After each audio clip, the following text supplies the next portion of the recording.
Hello everyone, welcome back to the channel. Yet another match day preview. This time is Man United versus Tottenham Hotspur. A game that has been very tricky for Man United, a game that has shown a lot of dominance for Spurs, and it's time to see whether this team has grown enough to break that dominance. It's all about breaking that dominance because in the last 8 games, Man United has not won against Spurs. Whether they have been on poor form, anytime we meet Spurs, they always are on their top game, and this is such a game where we have to break that dominance. As usual, if you are new to the channel, you can like, share, subscribe to this content, and let's continue talking about Man United. In terms of the team news, Dogu is unavailable. As you all know, Dogu is unavailable with a hamstring for around 10 weeks, so he won't be available for this game. Delete is yet to recover from back injury. It's an injury that has been a big problem. We thought that around 3 weeks ago he would be back, but still he's not back.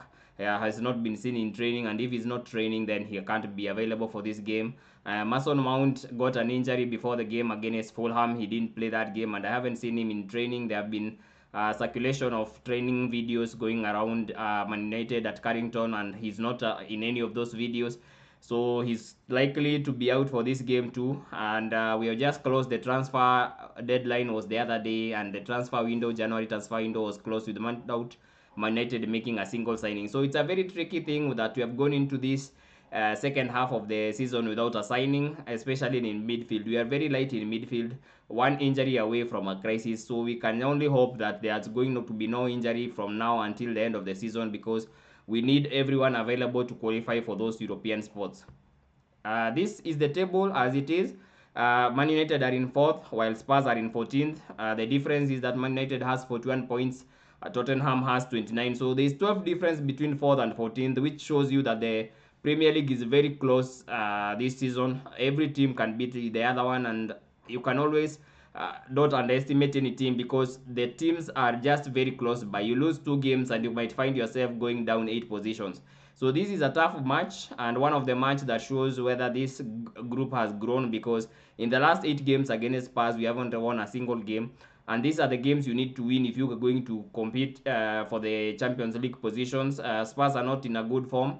And the last 6 games, they have not won any of the last 6 Premier League games. They have won in Europe, but in the Premier League games, they have not won in the last 6 Premier League games. So it's a game, if we put in the right seriousness, on the right concentration from the beginning to the end, is winnable. But as you can know, with some of these games, it's just not down to form. It's also down to the way they go into this game. And Spurs have shown that in the past, they are really up for this game, and they always give their best when they are playing such teams. If you look at Thomas Frank, in the way he has played, he's not getting very good results at home, but away he's had good results. And when it comes to getting results away, it's because of how they set up. They set up in a low block and then try to hit you on the counter. And Man United have shown that sometimes they struggle to break the low block. So this is going to be an interesting thing to see. Can they really break down Spurs? If you look at the team form, Man City and Tottenham played recently. They went on a 2-2 draw.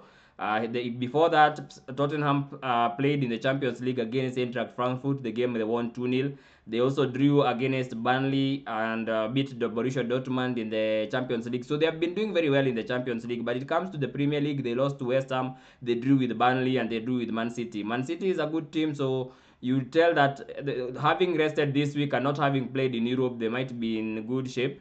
Look at Man United. Man United have won their last 3 games. Carrick has come in and had a very good start to the season. He beat Tottenham. He beat Man City, he beat Arsenal, and he beat Fulham. So he's on a very good run. Before then, the 2 results were the ones where Darren Fletcher was an interim manager. He lost to Brighton in the FA Cup and drew to Burnley. So the new manager has not lost a single game, and this is also another game that he looks to extend the winning run.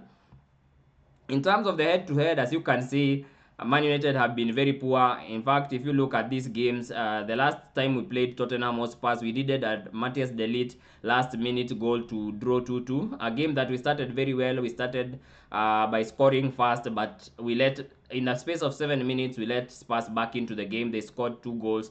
They won 2-1. We were going to lose that game, but towards the last minute, corner came in and de Ligt scored with a header You look at the other game, there was a 1-0. That was the Europa League final. We lost the Europa League final, and that's why we are not in the Champions League this season, because we finished 15th, and the only way to the Champions League was winning that game against Spurs. So they beat us in the Europa League final.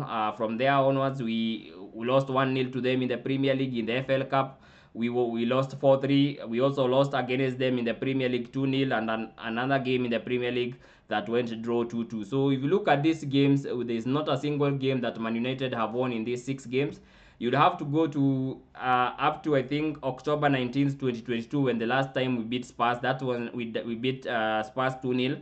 From there, going back, we also beat them that season home and away, and the previous season home and away. So in 2022, we beat Spurs 2 times, and in 2021 season, we beat them 2 times. But from there onwards, Spurs have dominated this game. They either get a draw or a win, and it's something that shows that Man United need to do something to break that dominance. It's unusual to have a team beat us in 8 games. The good thing about this season is that we have been breaking some of this domination, or what the people call the ownership, the fact that they always find a way to beat us. We've done that against Liverpool at Anfield. We had not won at Anfield at 9 years. We did that. We had not won at Arsenal at the Emirates for a very long time. We beat them recently. We have had teams like Brighton that have been beating us consistently, teams like Crystal Palace, but this team shows that it can change the narrative, and this is another game where they'll be tested to see if they can change the narrative.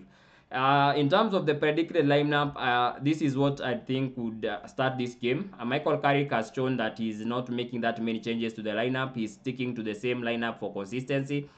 I think in the lineup, Lamens will start in goal. Maguire and Martinez will be the two centre backs as usual. In the last 3 games, they have been the centre back. Shaw is now guaranteed in the left back position.